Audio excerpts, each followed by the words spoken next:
Assalamualaikum warahmatullahi wabarakatuh. Selamat pagi, salam sejahtera untuk kita semua. Dalam channel ini saya akan menceritakan beberapa kisah yang ada di sekitar. Bahkan saya dapat email dari Mas Indra Gunawan, yaitu dari, kalau nggak salah kemarin, dari Pandeglang. Dia membantu cerita, yaitu mengenai kisah kehidupan dia yang dahulunya dia itu orang-orang yang biasa saja, namun dari kisah ini, dari cobaan ini, dia dapat kisah-kisah mistis. Yang pertama, sempat tidur bersama kuntilanak. Yang kedua, ada dia mistis mengenai berada di alam gaib bersama sang ayah. Ya, pada intinya, karena nanti kita ceritakan ya. Yang ketiga itu kisahnya tentang kisah dalam pekerjaan. Ya. Untuk kisah yang pertama, yaitu mengenai si Indra Gunawan tidur bersama kuntilanak. Nah, kita mulai dari awal, yaitu kisah dari Indra Gunawan. Beliaunya dulu ini pernah kecelakaan, yaitu pada permainan sepak bola. Waktu itu beliau tuh tanding, Indra Gunawan sebagai kiper utama. Pada saat itu dia cerita bahwa si Indra Gunawan tertabraklah si kepalanya kena tiang gawang, dan berakibatkan dia tidak bisa melihat lagi. Jadi dari kisah kesimpulan tersebut, beliau mengalami sarafnya rusak, ya istilahnya gangguan saraf, jadi ke arah saraf mata, jadi ada saraf-saraf yang perlu diperbaiki. Itu bisa diobatin, itu butuh operasi. Sedangkan beliau emang benar-benar tidak mampu menghadapi hal tersebut untuk pengobatannya. Dari kisah itu, beliau terus merasa depresi, merasa gangguan dari penyakit lah. Pertama itu dari darah tinggi segala macam karena depresi. Nah, pada akhirnya beliau itu terjadilah suatu mistis yang emang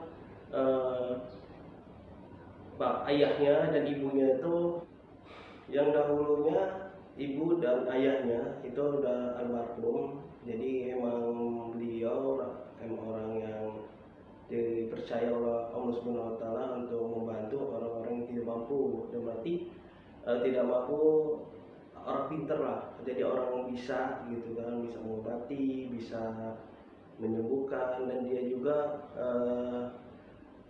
pernah menikahi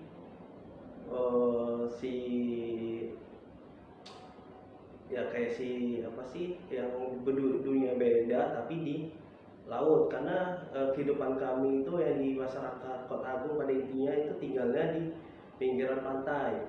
Kembali ke kisah si Indra Gunawan. Jadi beliau itu setelah mengalami depresi selama berapa bulan, 9 bulan waktu itu dia mengalami depresi itu. Sempat beliau cerita, datang ayahnya memberitahukan bahwa sabar atau gimana gitu kan. Nah, di sisi lain dia merasakan malam itu tuh ada yang tidur di samping dia. Waktu itu beliau masih bujang ya, pada umur sekitar 34 tahun dia masih bujang. Dia ada yang tidur. Kok dia merasa tidur, ada yang memeluk dia gitu kan, memeluk dia.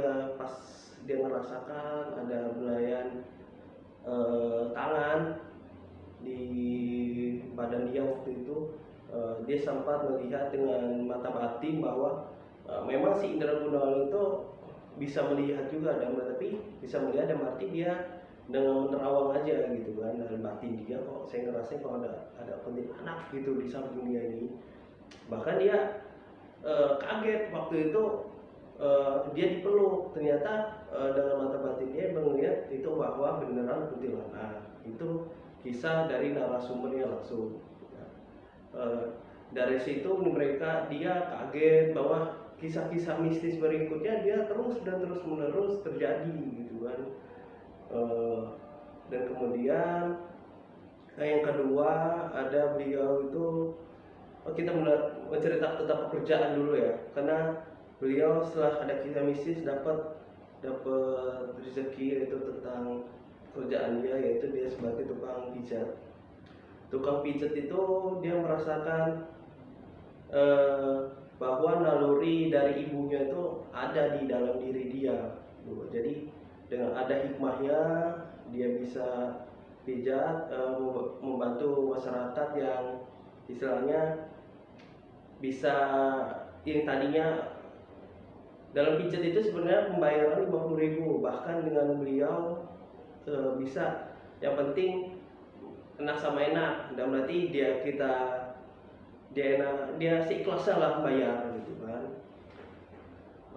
Pada waktu itu dia terus berusaha gimana caranya dia itu dengan kemampuan dia, dengan diri dia itu tidak terpatok oleh segala macam apapun, karena beliau tuh hidup seenggak-enggaknya merasakan hidup sendirilah waktu itu, karena kayak perekonomian keluarganya ya semakin buruk, bahkan semakin kurang bisa mampu lah untuk membeli segala macam kebutuhan pada waktu itu. Kalau untuk ya beliau cerita sih, kalau untuk membeli makan segala macam itu bisa gitu, ya kan gitu.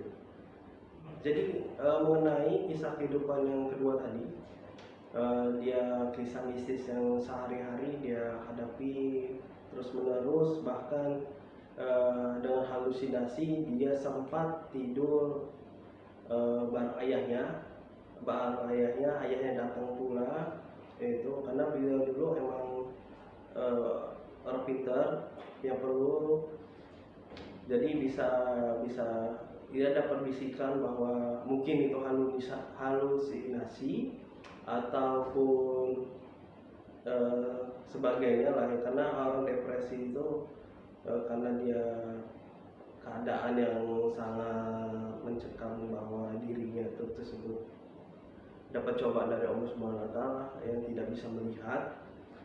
Jadi beliau cerita, saya sempat bertemu sang ayah, sang ibu, bahkan dalam batin dia bisa ngobrol, bahkan saya sempat tidur sama anak, bahkan kemarin saya sempat ketemu saudara saya yang sudah lama gitu kan, bahkan saya merasakan tidur selama 2 hari 2 malam tidak bangun, dan dia juga sempat melihat orang tinggi besar di sekelilingnya itu kan.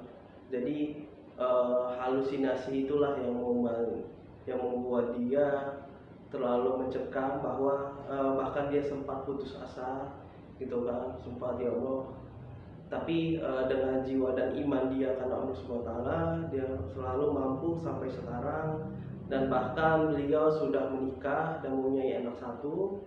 Dalam cerita yang mereka kirimkan ke saya melalui email, ya saya sih sangat berterima kasih karena beliau sudah percaya ke saya untuk menceritakan ini kepada kalian semua, agar selalu support lah dalam channel-channel ini bisa berkembang lebih baik.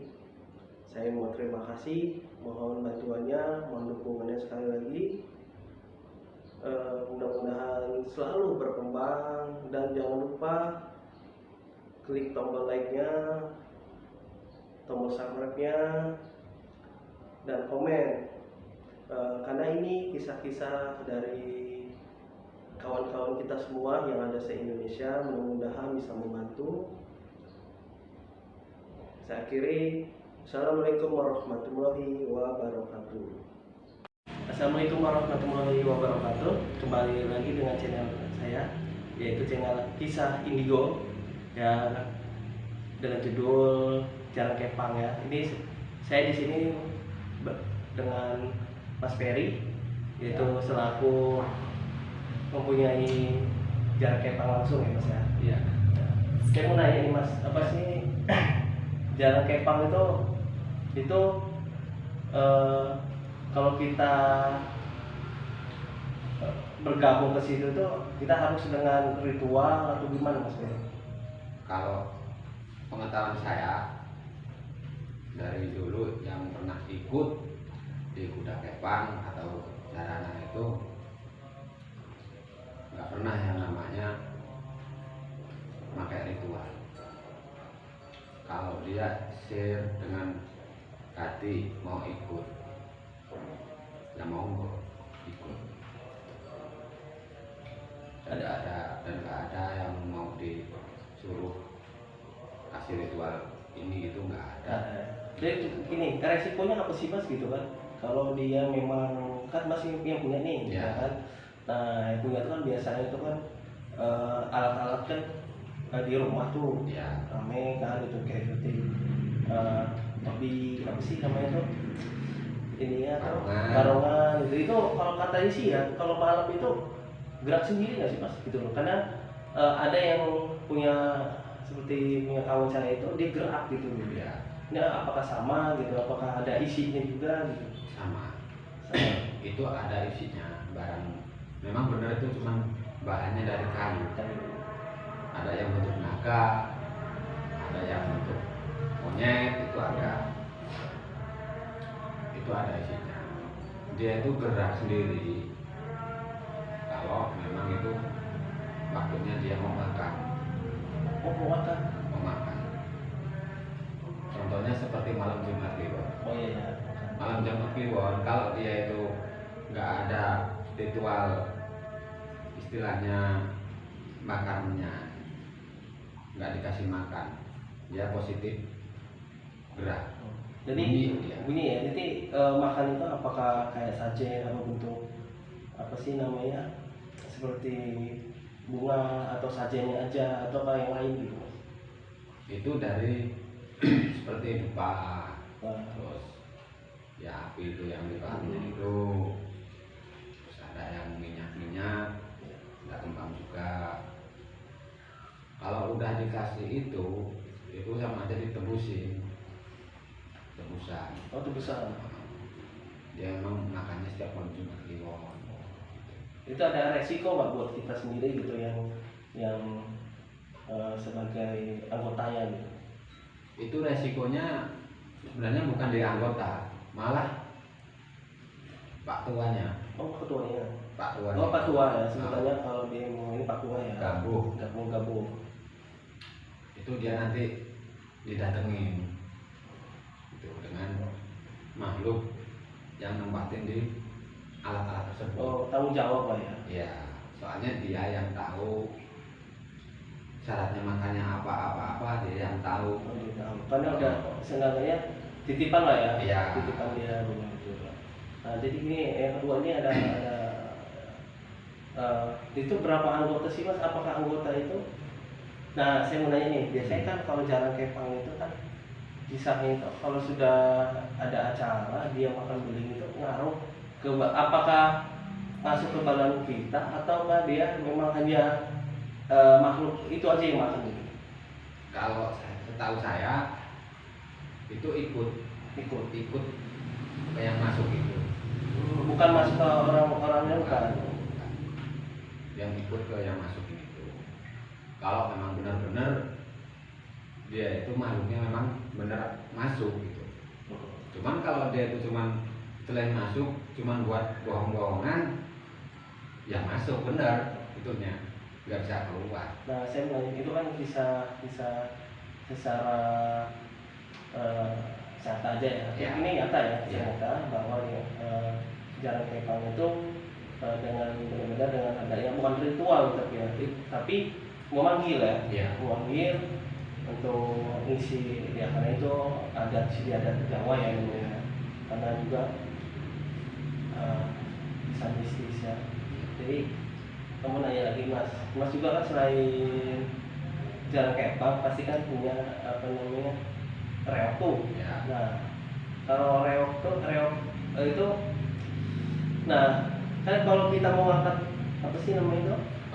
Kepala reok itu kan macan tuh ya. Itu buat dari kayu, apakah kepalanya langsung? Terus ya apa gimana?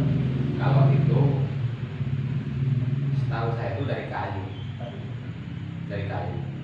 Kalau zaman dulu nggak tahu, mungkin ya ada beneran. Ya. Kalau zaman sekarang itu kan banyak orang yang bikin istilahnya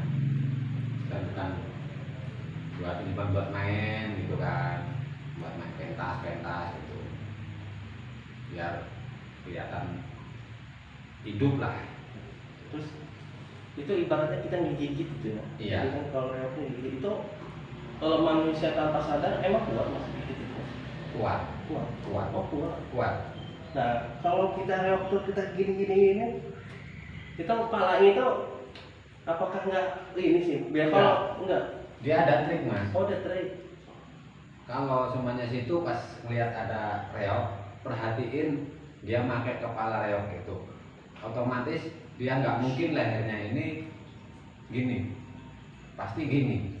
Oh gitu. Oh Pasti pakai gini. pas pakai apa? Pas pakai pasti gini dia, nggak mungkin gini. Kalau gini pas masih santai, nggak gerak. Cuman kalau udah mulai gerak, agak gini. Itu kena buat gunanya buat apa? Kita nahan. Nahan si kepala reok tadi yang gede tadi itu. Iya. Nah, itu kalau bukan istilahnya ahlinya yang main, bahaya Mas. Bisa leher kena, kadang gigi aja bisa lepas. Iya, karena bisa Gigi. itu kuat ya. Itu, nah, apa ada ngaruhnya nggak sama goib? Maksudnya dengan mistisnya itu, kan ada sih, ada ya. Ada Mas. Justru kehadiran sebelum ada jalanan ini malah reok dulu Mas. Dari reok inilah muncul kesenian-kesenian itu. Apakah itu perlu sajen juga gitu? Kayak apa lebih sajennya lebih utama dari jalan kepang apa? Ada kalau saja sesajen aja ada reok ada. Cuman kan dia nggak seperti jalanan. Kalau jalanan tuh banyak sajennya, banyak bener. Cuman kalau reok istilahnya masih bisa satu meter itu masih bisa tempatnya gitu kan. Kalau jalanan itu banyak. Kalau jalanan. Jadi istilahnya ini lah ya apa sih? Itu lebih kekuatannya lebih jarang kepang apa sih di reok ini kekuatannya? Misalnya kan kalau goib itu punya kekuatan masing-masing nih tingkatannya. Jadi apakah dia tingkatannya itu lebih tinggi si reok? Apakah si ini? Mbak, kalau pengalaman Mas di Kalau pribadi saya tinggi reok Mas. reok? Sesuai dengan urutannya tadi itu, urutannya reok dulu sih. Iya betul. Terus ini apakah kan ada nih saya punya kawan juga cerita katanya dia itu kalau si reok itu dia apa sih dengan sukma macan katanya ya, sukma macan atau harimau macan sih. Harimau ya. Harimau. Apakah sama? Emang iya? Apakah harimau? Apakah siluman harimau? Apakah cuma si jinnya aja? Dulu itu kan ada namanya itu kerajaan Simobarong tuh namanya. Oh, Raja Simobarong. Iya. Raja Simobarong itu kan suka melihara merak. Soalnya Simobarong itu kan dia rambutnya banyak kutu. Iya. Banyak kutu. Nah dia itu nggak lepas dari bulu merak dari sini. Pasti bulu merak pasti ada di sini buat ngambilin kutu dia. Oh, kutunya sih Simobarong tadi ya. Itu kisah mistisnya. Nah, kisah aslinya itu. Aslinya. Itu kisah asli mistis atau bukan? Belum. Oh, masih binatang ya. Nah, Raja Simobarong ini kan waktu kerajaan. Ya. Nah, terus ada lagi kerajaan yang rajanya namanya Prabu Purwo Selandono. Iya. Itu musuh bebuyutannya Simobarong. Itu. Nah sisi Prabu Krono ini mau nikahin Dewi Sambulangit. Dewi Sambulangit itu minta lamarannya itu, kalau kita mau lamaran itu ya dia mintanya gitu, saya mau nikah sama kamu cuma dengan persyaratan. Pertama, manusia berkepala hewan, manusia berkepala macan, bulunya merah. Nah, terus sama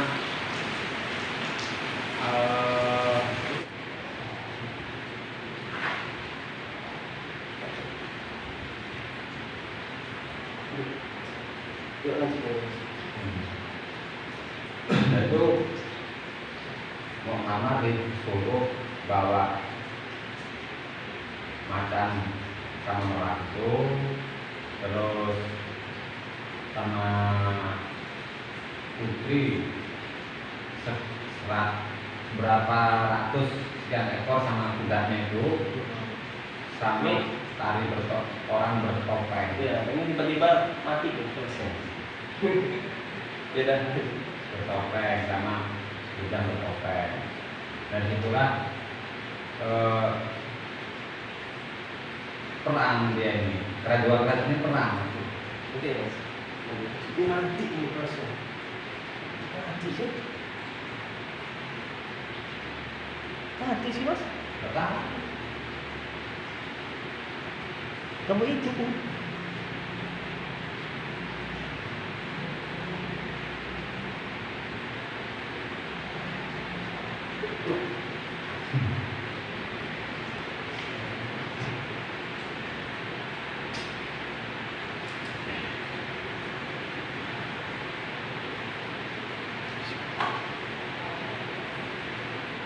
Bukan canggung benar. Apa ya mas? Dekat. Ini di sebelah kiri terus nih.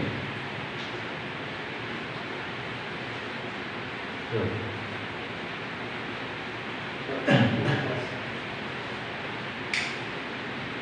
Kita lagi kedatangan tamu ya, karena ini ngaruhnya sama kisah nyata. Jadi Mas Ferry ini namanya juga tuah kan, sebagai tuah mungkin bisa jadi Bisa ngerasain. ya, jadi kehadirannya itu ada. Dan kita lanjut aja bapak mas, karena flash ini berapa kali mati ya. Itu bapak kita lanjut aja. tanpa editan. Ya, tanpa editan ternyata tiba-tiba flash mati. Itu generous ya. Kita lanjut lagi mas. Ya. Dari perang itulah terjadilah di antara salah satu kerajaan itu yang kalah. Nah, yang kalah itu ya jadi semua barang bukan kalah, dan dia jadilah manusia macan berbahan merah itu. Nah dari itu Pulau Mas Kewandong ini langsung benar nepatin janji sama Putri Sambulangit ini. Tidaklah melamar Sambulangit dengan persyaratan tersebut. Nah dari itulah, dari penari yang berapa ekor kuda itu dipecah. Dari situ banyak senian itu dibagi. Kalau menurut pengetahuan saya juga dulu hanya cerita dari orang ke orang. Cuman saya ini juga ya, saya kelola juga, pikir juga. Ternyata dalam pikiran saya juga pas. Itu pun kalau bukan melalui Kanjeng Sunan Kalijogo itu.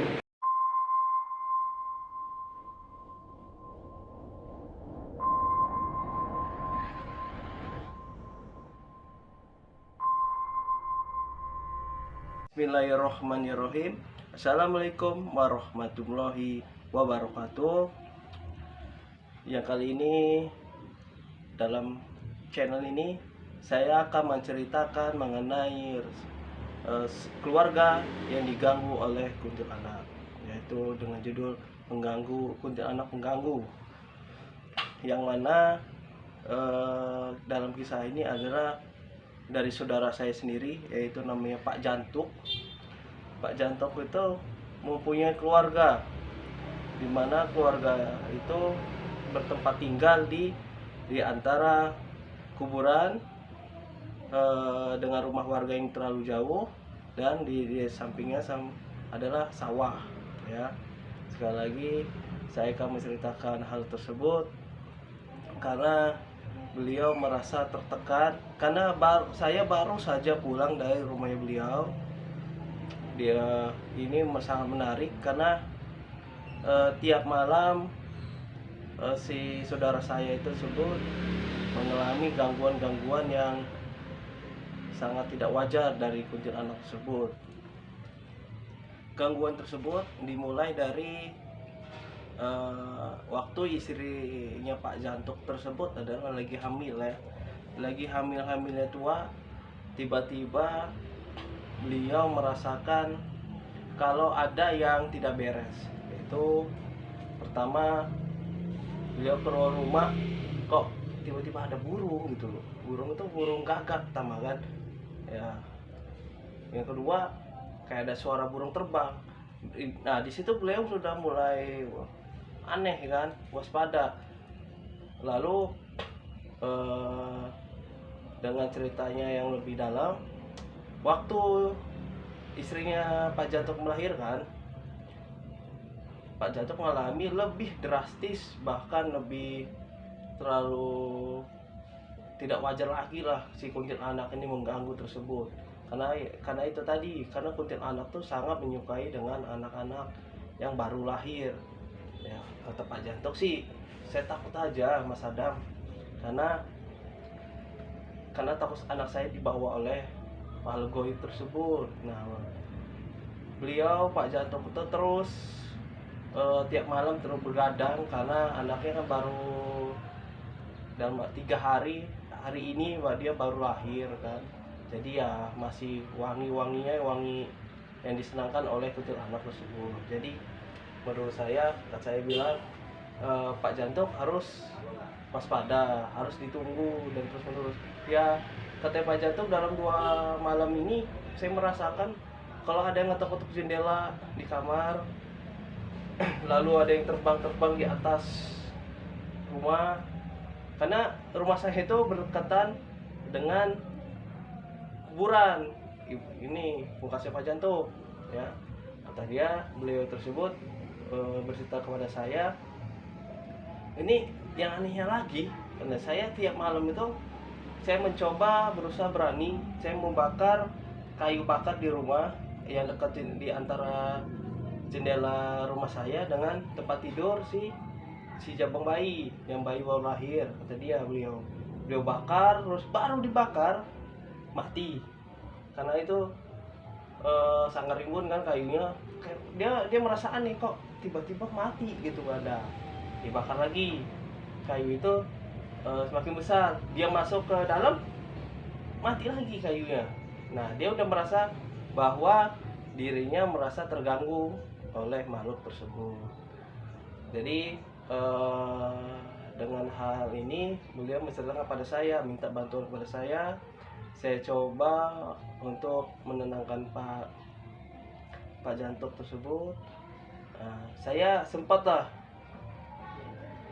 melalui hal-hal ini, saya membantu dengan saran-saran saja ya, karena selebihnya ada yang mengatur semuanya menjadi lebih baik. Pak Jantuk pun merasa tertekan lah saat ini. Dia merasa bingung harus gimana nih, karena pengganggu kuntilanak ini sangat terlalu mengganggu. Saya bilang bahwa kita yakin aja kepada Allah SWT bahwa itu adalah mengganggu, itu adalah sebuah jin. Saya bilang, coba Pak Jantuk mulai dengan banyak-banyak berdoa, berzikir, mohon tolong kepada Allah untuk dilindungan segala macam dari hal-hal yang tidak diinginkan. Saya bilang hanya begitu. Nanti hal ini saya insya Allah akan membantu Pak Janto. Saya akan datang ke rumahnya pada malam itu nanti, karena saya merasa waspada karena teror kuntilanak ini mengenai si Jabang Bayi itu kalau belum sampai sebulan katanya itu, bahkan anak itu masih mengganggu si Jabang Bayi tersebut. Terus saya, ya sudah Pak, nanti saya bantu dengan doa-doa agar si Jabang Bayi menjadi lebih tenang tidurnya. Karena ini Pak, pas ada kalau malam tuh nangis terus kuntilanak. Kadang-kadang di atas kamar saya itu seperti bunyi stuck, bunyi kayak apa ya, kayak dia ada mainin gentengnya itu Pak, bunyi gitu. Ya jadi keluarga pun merasa takut. Akhirnya mereka beliau mengumpulkan keluarga lah di situ, di rumah situ. Jadi minta tolong jangan ada yang ganggu. Dalam semalam sih beliau cerita bahwa semenjak adanya keluarga yang menunggu, tidak ada lagi yang mengganggu. Ya alhamdulillah, saya bilang kan. Kemudian di sisi lainnya ada yang mengganggu lagi pada saat si rekan-rekannya pada tidur itu ya. Aduh, saya bilang kesempatan lagi nih. Karena itu tadi sih, kalau mereka dengan ada satu orang yang mendengarnya itu kaget. Bahkan ada pun dari satu orang tuh melihat di atas pohon dekat rumahnya, yaitu pohon mangga kalau salah, itu pohon mangga dan pohon duren kalau satu, karena berdekatan. Karena itu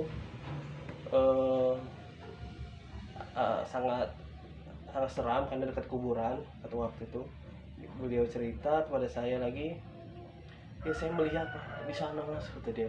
Jadi kayaknya pikir saya sih itu karung ya, karung. Saya bingung kok ada karung di atas pohon, saya bingung kan, kata dia. Pas nggak lama dia mengeluarkan suara. Dari situ saya pulang kabur kan, pada kaget semua, pada panik semua waktu itu sini. Waktu saya rombongan sama saudara, saya lihat lagi, saya senter, tidak ada lagi orang itu.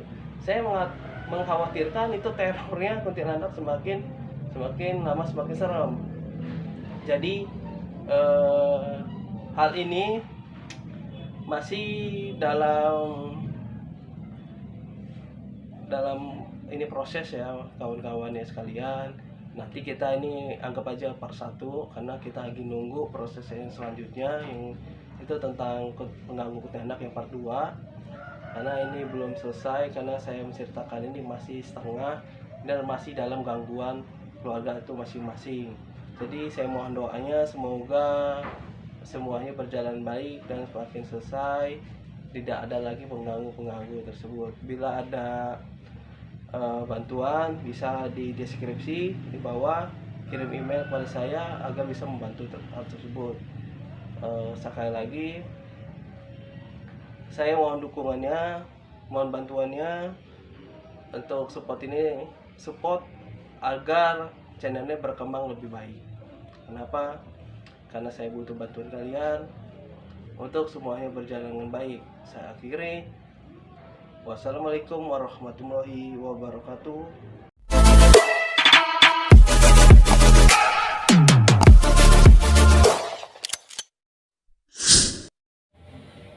Assalamualaikum warahmatullahi wabarakatuh. Halo sahabat Indigo, kembali lagi dengan channel kami. Kita masih membicarakan kisah-kisah misteri.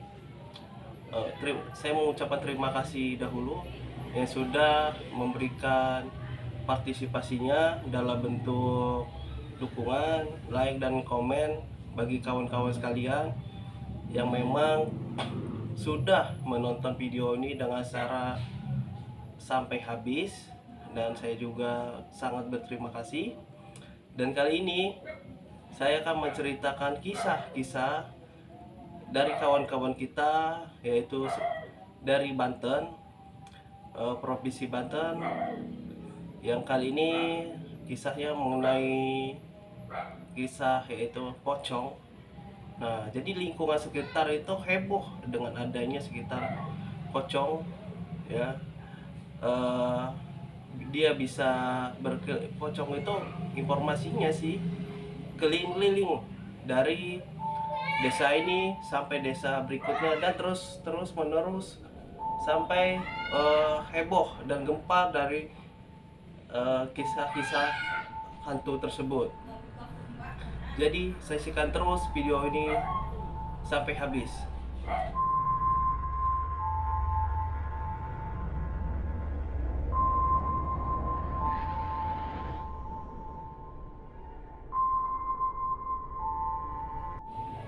Kisah ini berasal dari teman kita, yaitu dari Provinsi Banten, tepatnya ini pada kota Banten. Yang kali ini saya sebutkan namanya adalah Riko, ada Riko Saputra kepanjangannya. Beliau adalah warga sekitar.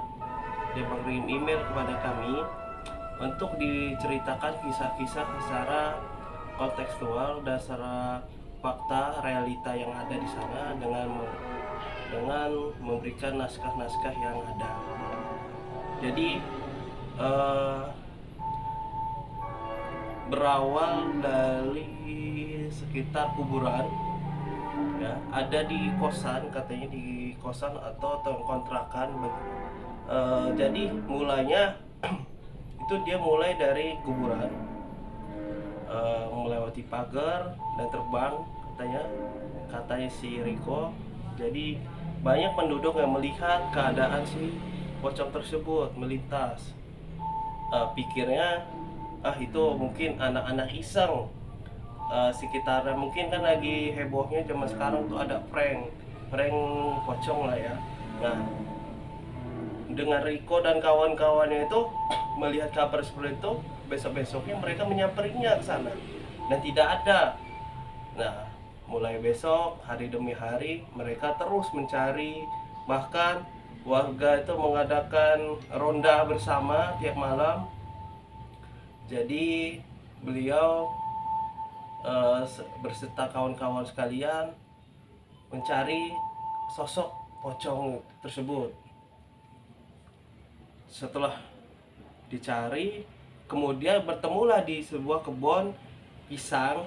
Nah, di pohon pisang itu bersampingan sama si pohon pisang. Jadi seenggaknya dia nengok. Nah, ini kata kawannya nih, prank nih. Kita samperin sama kawan-kawan waktu itu. Kami lihat, ternyata wah,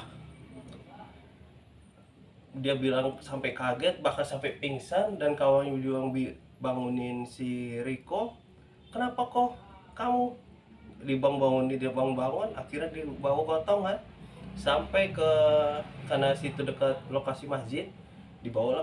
Terima kasih sudah menonton video-video ini secara selesai. Sekali lagi saya butuh dukungan dari kalian untuk video ini bisa berkembang dengan baik. Saya mohon dukungannya dengan cara like, subscribe, dan komentarnya ya. Jadi agar video-video ini selalu berkembang, jangan lupa klik loncengnya agar tidak ketinggalan video-video yang berikutnya ya. Terima kasih. Saya akhiri. Assalamualaikum warahmatullahi wabarakatuh.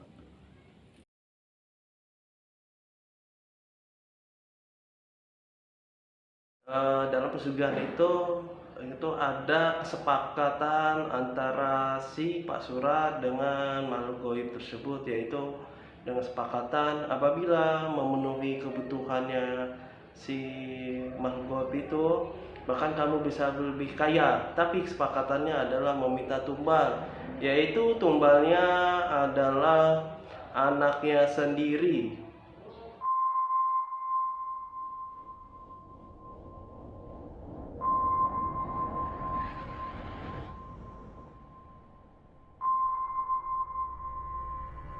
Assalamualaikum warahmatullahi wabarakatuh. Kembali lagi dengan channel ini, yaitu tentang kisah indigo. Yang kali ini saya akan menceritakan banyak mengenai masa-masa sekitar lingkungan saya aja ya, yaitu mengenai kali ini adanya pesugihan, yaitu saya kasih judul pesugihan bakso. Berawal dari cerita masyarakat sekitar, yaitu karena kami saling bercerita bahwa dengan adanya penjualan bakso sekitar tempat kami itu banyak, itu melesat lebih tinggi keadaannya, perekonomiannya juga. Yang dahulunya beliau itu adalah orang yang biasa-biasa saja, bahkan dia sampai dengan bisa lebih diibaratkan dibilang kaya banyak ya, apapun yang dia inginkan dengan kebutuhan dia itu sekarang sudah ada, beda dengan dahulu. Itu informasi dari masyarakat sekitar. Jadi bahwa pesugihan bakso ini berawal dari adanya masyarakat yang melihat keadaan si tukang bakso, sebut saja dia namanya Sureti, kalau nggak salah kemarin namanya Pak Suret ya. Pak Suret ini beliau dahulunya adalah hidupnya sangat kesusahan.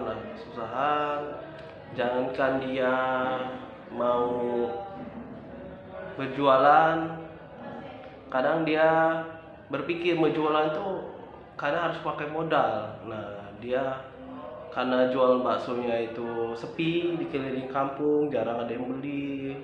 Bahkan dia sempat ngeluh, bahkan ya bercerita banyak lah tentang mengenai yang jelek bagi dia ya dahulunya.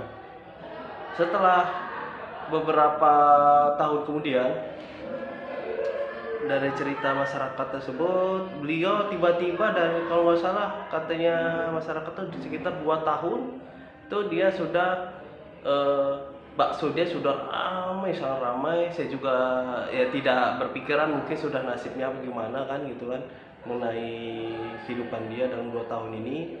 Jadi yang saya lihat itu masyarakat sekitar menanyakan kepada saya, menceritakan bahwa cerita ini bisa nggak dipasukkan dalam kisah-kisah misteri tentang hal-hal yang menarik gitu ya. Sebenarnya sih saya menyukainya. Sebenarnya kembali ke cerita lagi, salah satu warga melihat Pak Surat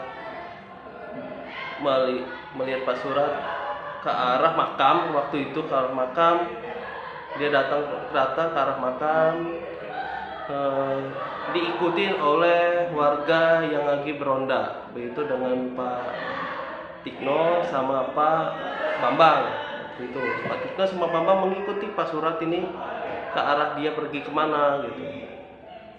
Jadi pas di suatu pohon besar itu Pak Tikno, Pak Surat melihat. Sebenarnya mereka juga takut gitu, karena di suatu pemakaman yang benar-benar angker pada saat itu, pokoknya warga tidak berani lah kecuali siang hari datang ke tempat itu. Saya kata dia, saya melihat dia keadaan yang mencurigai.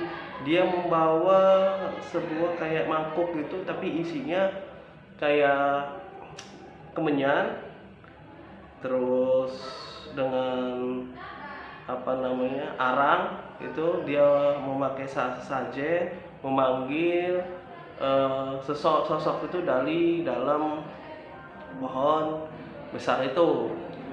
Kemudian di pohon besar itu adalah saya maaf yang ngomong, itu adalah seorang tinggi besar, itu kita sebut juga Gandarwo atau Gundurwo atau semacamnya lah yang ini, karena beliau meminta sesajen yang lebih untuk pesugihan lah.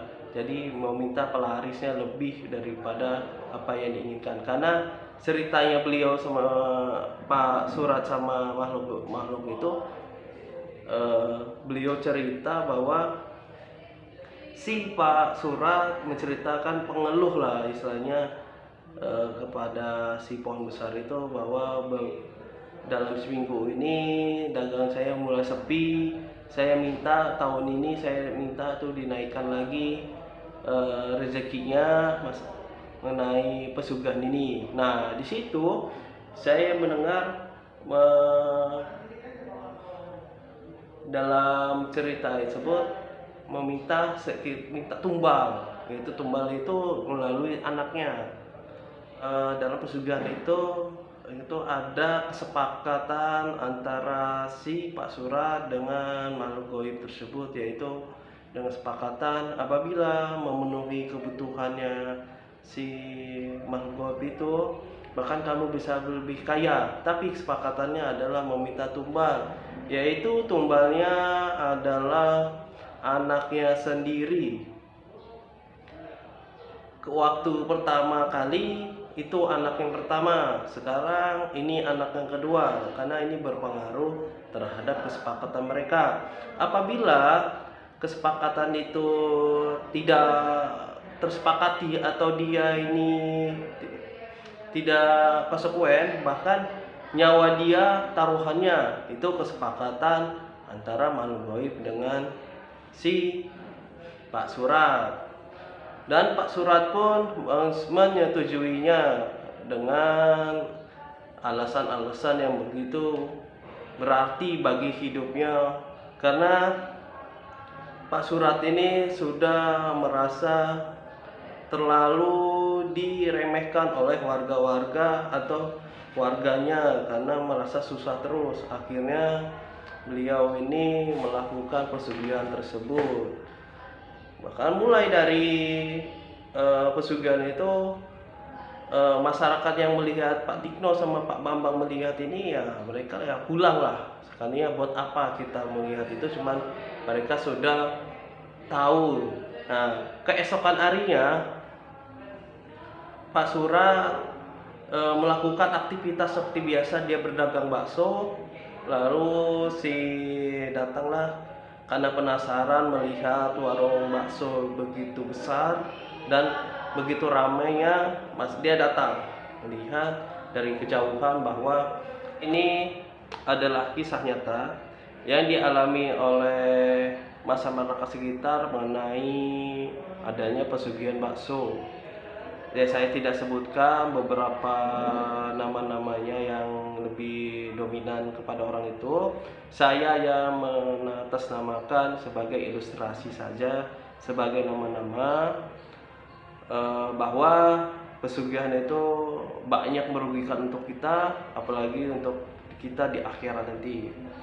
Pada intinya, kisah ini juga saya sangat berterima kasih pada kalian sudah menonton video ini secara dari awal sampai habis. Mudah-mudahan ini bisa membantu kalian terus membantu perkembangan untuk saya sendiri dalam video ini. Jangan lupa beri dukungan kepada saya dengan cara subscribe, like, dan komen, atau di share, tidak apa-apa, itu lebih bagus untuk saya. Saya akhiri. Assalamualaikum warahmatullahi wabarakatuh.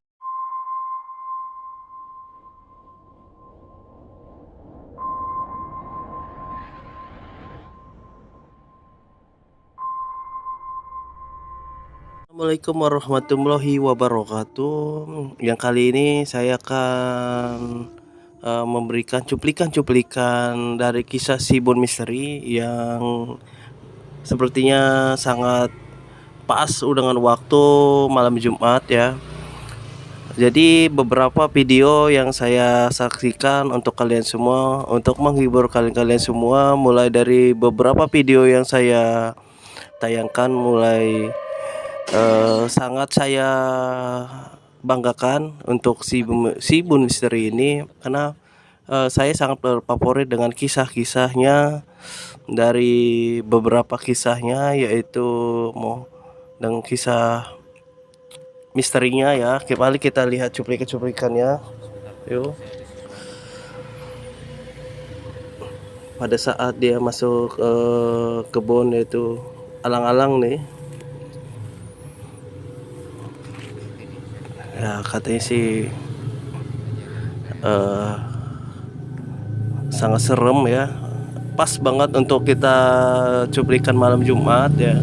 Mudah-mudahan kalian suka dengan video ini. Mari kita sediakan, jangan lupa kopi cuy, agar bisa memberikan semangat lagi untuk kita menontonnya ya cuy.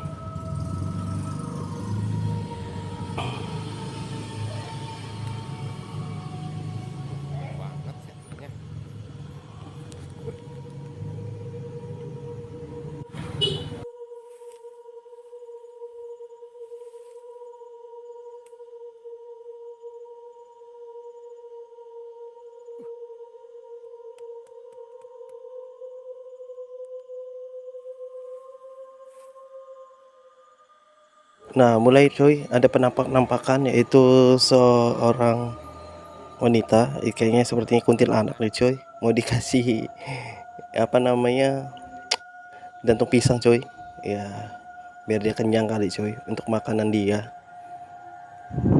Wah ini serem banget cuy, kalau ngebayangin malam-malam gini, malam Jumat, waduh, sambil apa itu cuy, ambil megang-megang rambut ya cuy ya, yo lus-lus rambut cuy, emang udah kebiasaan dia cuy. Waduh, penuh berdarah bro. Sangat seram cuy. Oh katanya si Bun kalau lama-lama di situ bakal bisa kena masalah cuy, karena ya itu tadi kalau tandanya, kalau memang dia sudah ngelus-lus rambut, tandanya itu sebagian nggak tidak suka katanya cuy. Ini informasi dari si Bun Misteri cuy ya. Ini cuplikan yang pertama ya cuy ya, lalu kita melihat ke cuplikan yang kedua cuy. Yuk kita mungkin di perkebunan cuy. Cukup bisa berjalan Mari lagi. kita saksikan dulu ya cuy ya.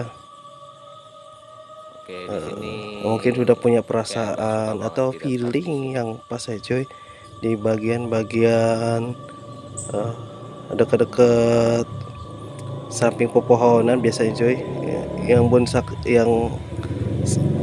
Kang Bun lakukan pada hal-hal itu. Nah dia mulai nge-gym cuy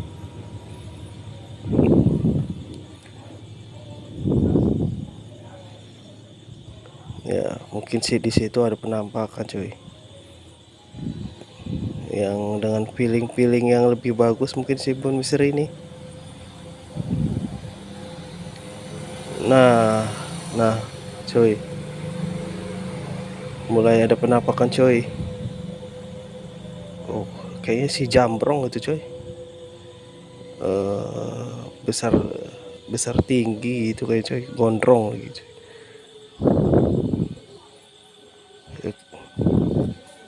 Beneran cuy, itu adalah si gondrong cuy. Dari cuplikan si Bun kedua.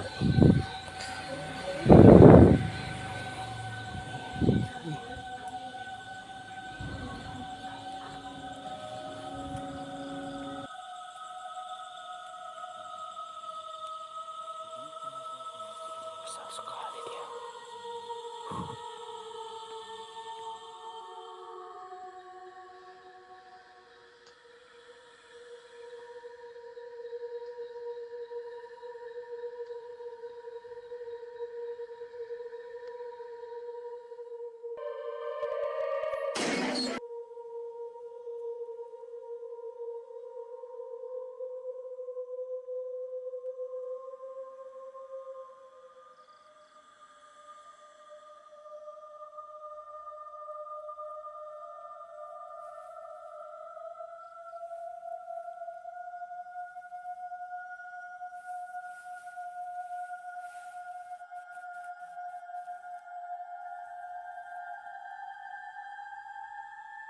Wah, Allah Akbar.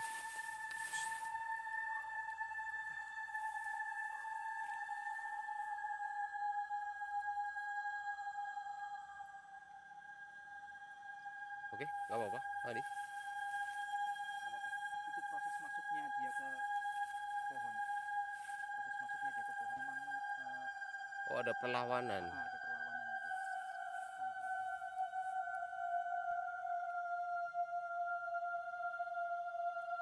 Tapi nggak apa-apa nih. Nggak apa-apa. Alhamdulillah udah masuk.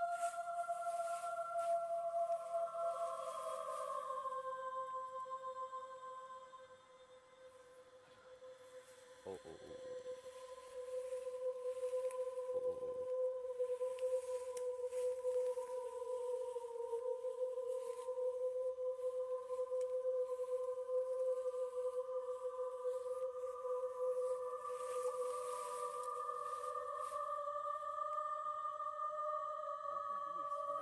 Oke. Oke, konsentrasi, fokus, fokus, fokus, fokus, fokus, fokus.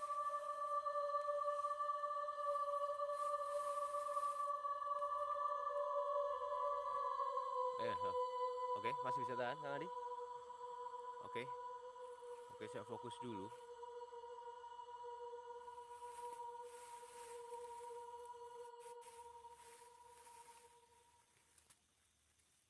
Wallahu Akbar. Dia di sana, teman-teman.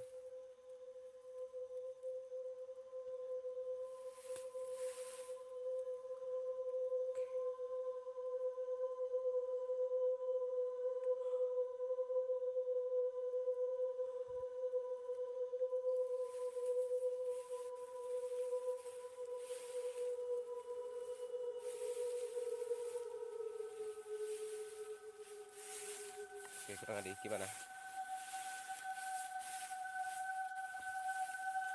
Bisa tahan?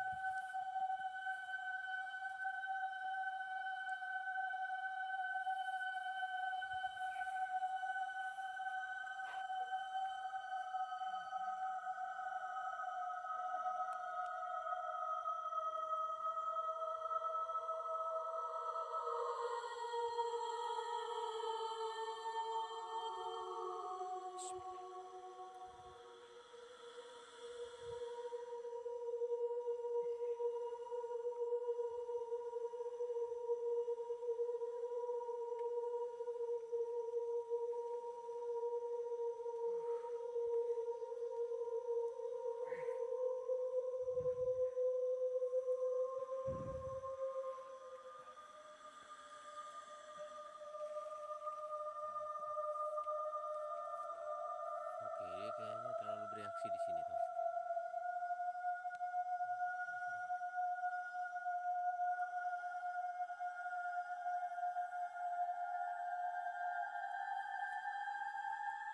Oke, Kang Adi, kita keluar. Yang penting apa yang sudah kita sudah. Kita keluar.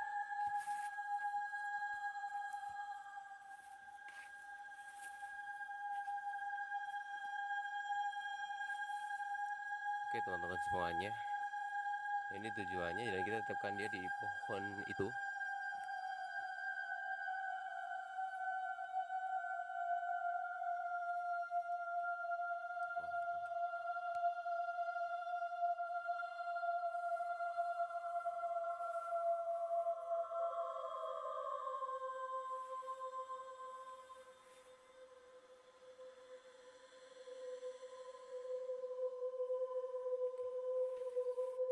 Dia mengejar dari pohon ke pohon.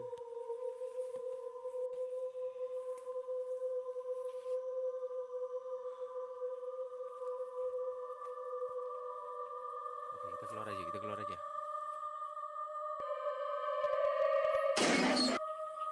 Di depan sinyal susah. Udah habis sawah, ke sana sawah terus. Ada sih di ujung sana itu ada kebun lagi, tapi saya nggak ke sana lah, bro. Terlalu jauh. Becek juga kalau masuk ke kebun.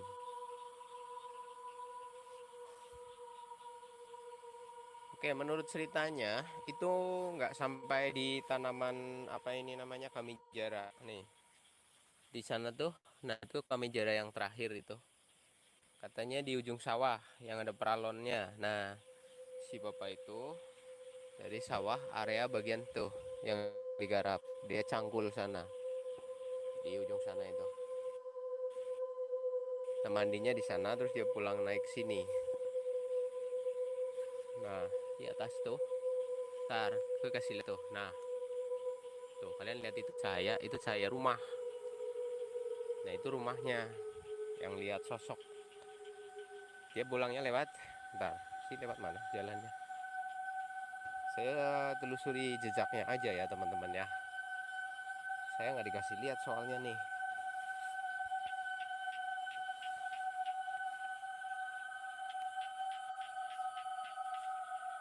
Soalnya saya nggak kelihatan.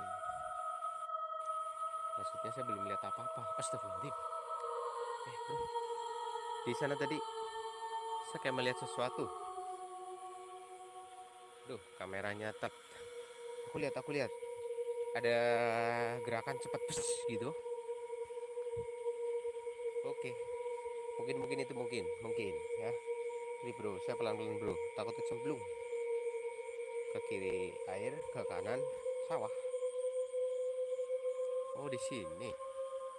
Oh, di sini nih yang pohonnya gede-gede nih. Di sini serem nih. Ya, mungkin di sini nih. Nah, tadi aku lihat di sini, teman-teman. Aku tadi lihat di sini. Benar nggak sih? Coba ya, kalian perhatikan baik-baik nih. Bismillahirrahmanirrahim. Aku tangkap gambar.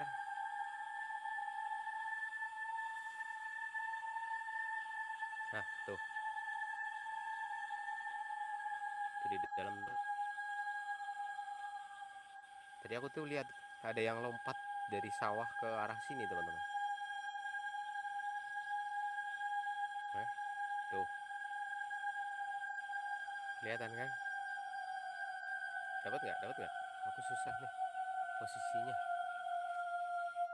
Tuh di dalam tuh. Jangan-jangan baju dijemur lagi. Sik bro, perhatikan dulu bro. Ini baju dijemur kah?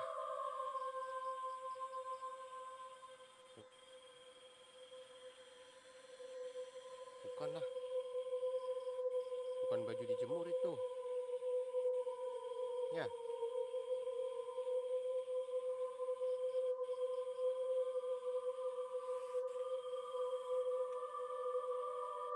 Kalau baju dijemur itu.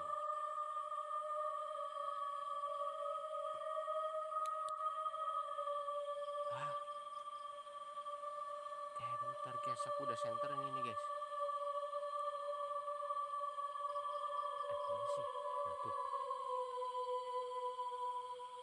Tuh, di dalam tuh. Hah? Kelihatan nggak? Ya. Baju dijemur kah?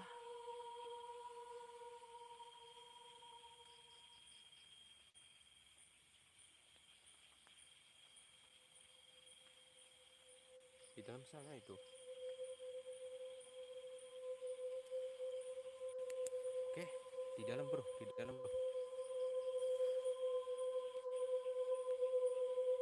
Ternyata di rimbunan ini. Nah, tadi aku melihatnya itu dari arah sini nih. Dia melayang gitu. Wush, gitu. Ya, tadi itu dari arah sawah. Wush, dia bergerak ke sini, teman-teman. Aku lihat duluan, tapi kameranya nggak di dalam sana ya.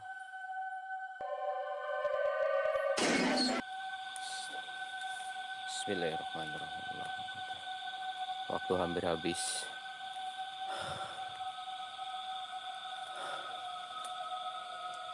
Oke. Ulang.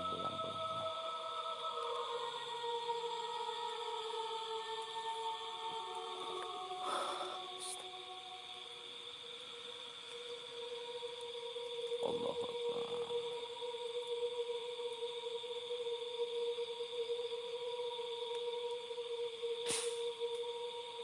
Allah Akbar. Allah Akbar.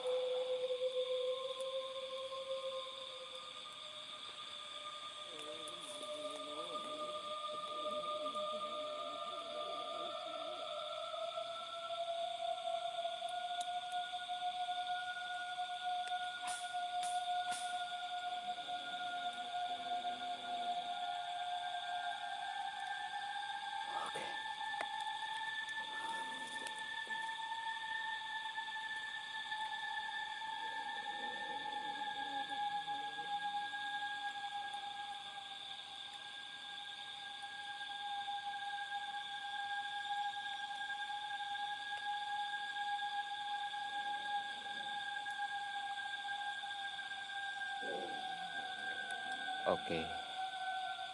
Yo tak tombo, tak terima, tak rungoke. Baliyo neng asalmu, baliyo neng panggonanmu. Bocahku balekno, bocahku balekno. Kowe wong loro do baleno. Yo aja gangoni. Allah. Yo.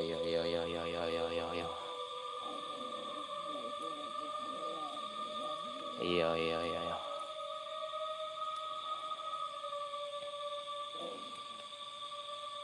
Oke.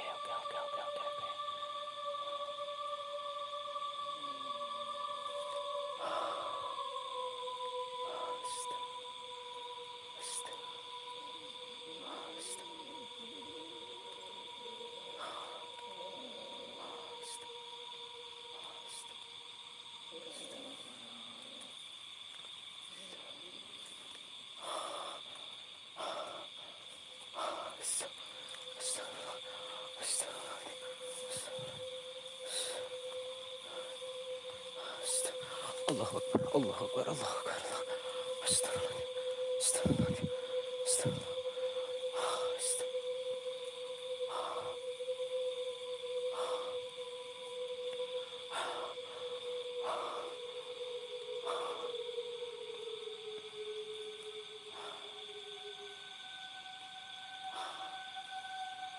Alhamdulillahirabbil alamin. Astagfirullahaladzim.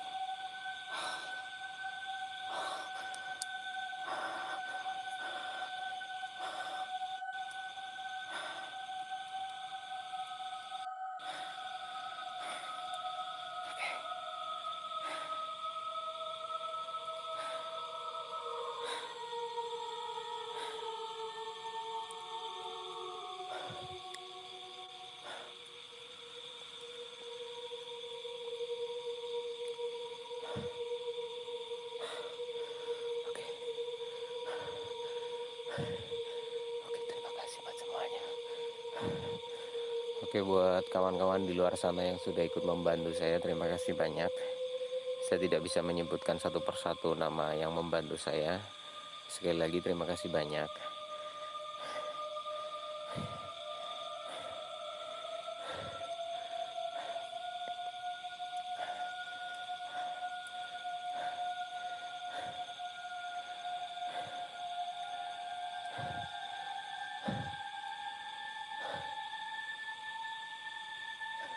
Dari mereka menyampaikan tadi bahwa ada salah satu di antara mereka yang mempengaruhi Goyul untuk datang ke sini.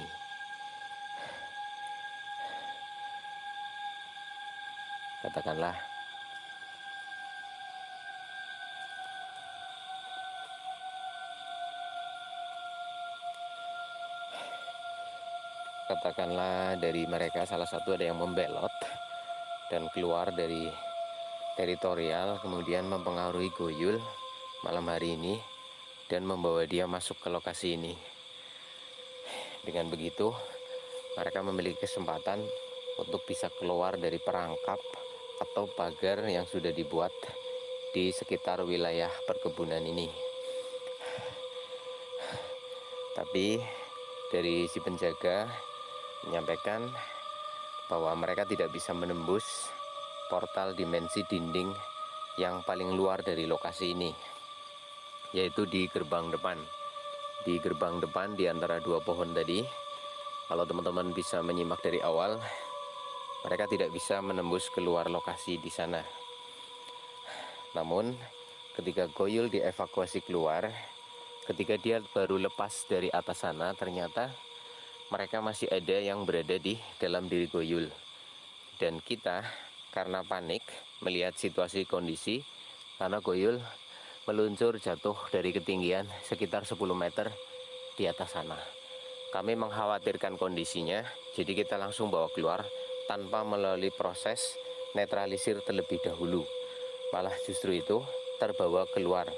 Namun tetua desa langsung menyadari bahwa salah satu dari mereka yang dikunci di sini terbawa melalui raganya si Goyul. Nah, ketika hendak dikembalikan ke sini, sosok yang ikut ke dalam diri Goyul khawatir atau takut dengan pemimpinnya yang ada di sini. Maka dia menyampaikan untuk amannya harus ada posisi barter. Maka dari seluruh anggota Gas Sengat, alhamdulillah sudah bergantian menjaga tempat ini. Kemudian tetap saja keras dan sulit sekali untuk bisa kembali masuk. Maka dari yang terbesar itu keluar. Munculnya api beberapa kali, itu adalah gesekan. Dari dimensi mereka masuk ke dimensi ini, itu ada gesekan, sehingga timbullah cahaya api atau terjadi ada yang terbakar. Kemudian dari sepasang penjaga tempat ini yang paling kuat menyampaikan bahwa akan dilakukan proses pertukaran, namun ada risiko, ada konsekuensi yang harus dibayarkan. Salah satu di antara kami akan ada yang sakit. Ini konsekuensinya.